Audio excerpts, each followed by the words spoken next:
Hello and welcome to Model Rail video number 6, produced in conjunction with Telerail to enhance your enjoyment of our monthly Model Rail magazine. These are exciting times for the railway modeller. After so much change in recent years on the rail freight motive power scene, it's now time for the passenger revolution. And Virgin is further ahead than most with its plans to modernise its entire train fleet. It's costing more than £2 billion. This is one of 34 new Voyager DMUs being built by Bombardier for Virgin here at Wakefield.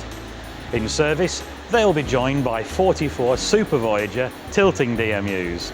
And that's before you even start to consider the 53 9-car Pendolino tilting trains being built for the high-speed West Coast main line. In this programme, we'll be taking a closer look at the Virgin fleet, including these brand new Voyagers. But of course, steam isn't forgotten. We've got a layout depicting Perth in days gone by, expertly modelled by Roger Nicholas. Chris Lee's putting in some 00 gauge windows, while Dave Shakespeare's showing some traditional stone building techniques using Das clay.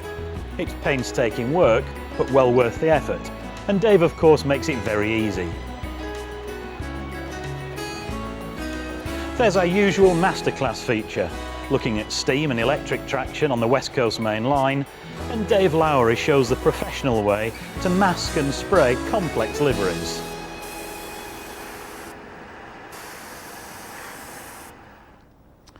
Just across the Pennines from Wakefield, engineers in Manchester, here at Longsight Depot, look after these 1960s vintage electric locomotives, which have been the mainstay of the West Coast main line service for the last 30 years.